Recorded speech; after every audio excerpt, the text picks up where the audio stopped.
Story 3. The Healing Session. 3rd of February, 2025. Last night, the visitor came earlier than usual. It was around 1:30 a.m. I felt skin pinches and goosebumps all over my body. I did not see any light in my third eye. The spirit spent inside the house about 30 minutes and had passed over my body for several times. I tried to connect, but I got no response. Then I prayed. The spirit was doing something to me that I couldn't exactly tell.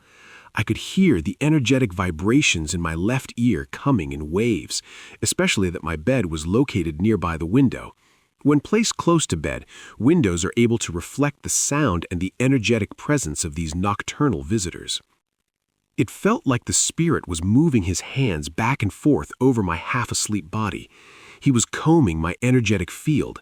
Then I felt heat along my spine and at the soles of my feet. This reminded me of Reiki energy healing sessions. Then I felt how the organs inside my body got a massage. I thought this was cool. Following, the spirit went outside the house where it spent about 30 minutes or so. Vicky and Lloyd, our neighbor's dogs, together with my dog Littletail, started to bark. The dogs got quiet after about 10 minutes of continuous barking. As the spirit came back, I heard the dogs barking about 5 houses down the street from us. When the spirit approached our house, the dogs around started to bark like crazy. The healer spirit entered the house, got in my bedroom, and continued the healing session. It spent inside the house another hour or so. At dawn, the healer spirit left. Before he left, he gave me a message in the form of a short dream. Dream number 1. In this dream, I saw 4 churches on a hill. It was night. These churches were located in the center of 4 villages, and there was plenty of warm light in the center. Next to this giant hill, there was a valley. This valley was dark and frightening. In this dream, I wasn't alone. I was with someone, but I couldn't tell who it was. We were on a carriage, but it had no horses, and we were rapidly heading towards the dark valley. It felt like we had lost control of our direction. As we dove deeper into the darkness, I got panicked and exclaimed, "Fuck!" Then I instantly got up. At first, I didn't know how to interpret this dream. However, this dream has literally told me what's about to happen next. Later on, I got to the conclusion that the 4 churches up on the hill represented the upper 4 chakras, and the dark valley next to it represented the lower 3 chakras. 4th of February, 2025. Last night, the healer spirit came early. It was about 8:30 p.m., and I was still watching TV. I felt the spirit in the house, and at the same time, I also felt a dull pressure over my head. Somehow, the spirit wanted me to lay down and sleep, but I wasn't easily going to give in. As soon as I laid down on my mattress, the healer spirit started to comb my aura back and forth. I felt the soles of my feet getting warm again, as in the previous night. Following, my organs got a massage as well. I felt this was positive, and I wanted to say thanks. I started the communication by saying, "Thanks for doing this." Then I asked, "Who are you?" Soon after my question, I got an image in my third eye. It was the sketch of the head of a boy. He was looking like a hipster, suited up in armor. He was beyond the tapestry, an image that pops in my third eye from time to time, and which through its rhomboidal geometrical shapes, fractals, transparency, and color, tells me what my actual energetic state is. If I'm stressed, the tapestry will tell. It becomes darker, with rapid fractal movements in the background. When I'm joyful, it is light in color and has slow motion fractals in the background. At times, I even saw slowly moving floral fractals that were quite impressive. Seeing the boy beyond the tapestry told me that I'm being visited by someone who's familiar with me. While he sat next to me, my body was pinching all over. It was a bit uncomfortable. Therefore, I asked the healer spirit whether he could give me a break just to recover from all of those sensations. The healer spirit respected my wish and left outside. Later on, I saw another character in my third eye. It was the profile of a girl working with her hands. This was a short 5 to 10-second movie show beyond the warm light of the tapestry. Well, I guess someone else took over the healing process, I thought. I let her play with my energetic field and tried to get some sleep. I fell asleep halfway and left my monkey mind to surf the midnight waves. Suddenly, I got a doubtful, intrusive thought that started to bother me. It came out of nowhere. What if this is some demonic practice, I thought. Soon as I thought this, the healing process has suddenly stopped. I apologized the healer spirit for this intrusive negative thought. After a half-minute of silence, the girl slowly started to work again with my auric field. Her reaction to the word demon got me thinking, looks like they fear demons. Since we could barely communicate, I was somewhat doubtful that these healer spirits are angels. In fact, I don't know who they are. Why did they come to me? What do they want from me? A bunch of questions started to bump into my head. Next, I was up to learn how to make the difference between high and low vibrational entities. The warmth at the soles of my feet had stopped, but the healing session was still on. In the morning, I woke up refreshed and energetically charged, even though that I haven't slept well for the entire night. 6th of February, 2025. I just couldn't sleep with all of these spirits breaking uninvited into our home.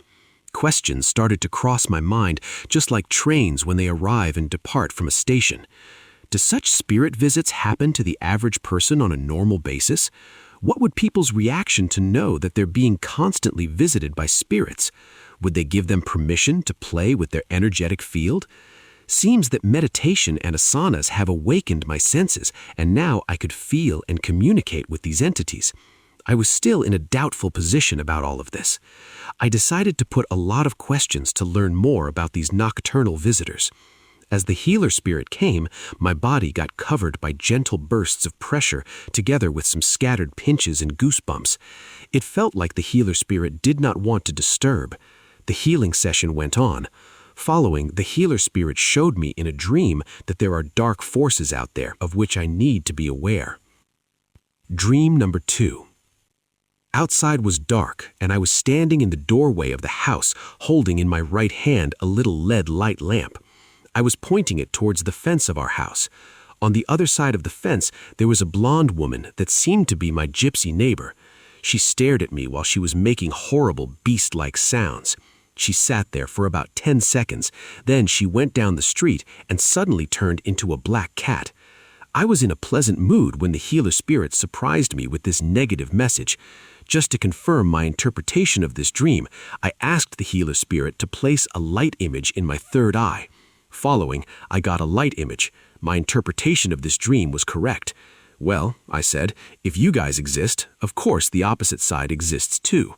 Following, the healer spirit showed me the results of the healing process. The tapestry image got magnified, and beyond it, I could see fractals moving in a harmonious way. I was impressed and pleased with the results, and I said, "Thank you for your effort. I really appreciate it." Before the healer spirit left, he gave me a second message. Dream number 3. I was staring at a girl. The girl was twerking while the animal inside me was on fire. Following, I saw how the hot girl puts a helmet on her head and turns into a soldier. Then she got on a toy tank and started to attack me, so I ran away. The message of this dream was simple: beware. There are dark forces out there which first attract people, then they attack them. This message made me realize how little I knew about the spirit world. The end of story. Note: most of my nocturnal visitors were healers of some kind. Clearly, they wanted to help in some way. Some were cleaning up my aura, others were trying to unclog my chakras, while some others tried to fix things up inside my body. But how to trust someone invisible that you don't even know? This became a real challenge because these spirits, when entered my energetic field, started to work on it while I was sleeping or when I was half asleep. Soon I came to realize that most of these spirits have a sneaky way to jump right into work without asking for permission. I was often puzzled because I didn't know whether my visitors were good or bad spirits. Therefore, communication with them was essential to find out who they were. Edgar Cayce said, if you want to know whether you deal with good or bad spirits, ask them the following: do you believe in life, death, and the resurrection of Jesus Christ? At first, I thought this question to be a joke. Would a spirit honestly respond to such a question? It turned out that spirits are quite honest with their answers. Diving deeper into the subject, I found out that where there's light, darkness fades away. Light workers filled up with love have a high vibration. They understand the laws of the universe and respect them. They represent the light and consciousness. They radiate love and light everywhere they can. It looks like some spirits have the power to whisper, while some others don't have that power, thus they communicate through short dreams. I believe it is a matter of choice for spirits with a high energetic charge. Dream format is the main way how poorly energized spirits communicate. I had one visitor accompanied by a warm light in my third eye that whispered, while the spirits showing a white-bluish cold light signature have communicated through short dreams, thought, and induced emotions only. Clearly, the spirits of the lower chakras are bearing a cold light signature, which displays their energetic state. When I started my self-discovery journey, I have skipped paying attention to the lower chakras and went directly for the heart chakra. My intention was to focus on the positive vibrations of the heart chakra. Working with this chakra, I realized it had an amazing general effect over my life, and as I have succeeded to open my heart, it totally transformed me into a joyful, kid-like adult. This experience instantly turned me into a better person. I felt the heat of the heart chakra radiating across my chest and my palms, and thought how beneficial was this for my body to heal itself. Meditation produced side effects, siddhis, and I quickly understood that we're all gifted. Constantly focused in the external world and always on a run, the average man is not aware of these gifts and their true power, but when he turns his attention within himself, things start to shift. However, skipping the lower chakras was a mistake because my life was packed with random unsolved problems which were pulling me down from ascending higher vibrational states. Following, I left the heart chakra aside and started to learn about the lower three chakras. In fact, I was also interested to make the difference between good and bad spirits. As I manifested my latter intent, a message popped into my eyes while I was looking over my phone. Be careful what you wish for. During this whole time, I had spirit visiting me during the nights, and even while I was daydreaming. My spirit encounter adventure started off with some bittersweet experiences. After working with the heart chakra, I expected to connect directly to the angelic realm, but I was wrong, because this is not how things work in the spiritual realm. Instead, I have stepped somewhere in between the limbs of the lower astral realm. I had no instructions on board on what this meant and how it worked. At this point, more likely I was experiencing both angelic and demonic visitors. Regardless of the message I saw on my phone, I knew that I have to get down into the valley of shadows to confront my own demons. Confronting my own demons in the physical dimension seemed to be hard work. Therefore, I chose to confront them in the energetic realm, which is a reliable way to heal the wounded inner child and change for the better. End of note.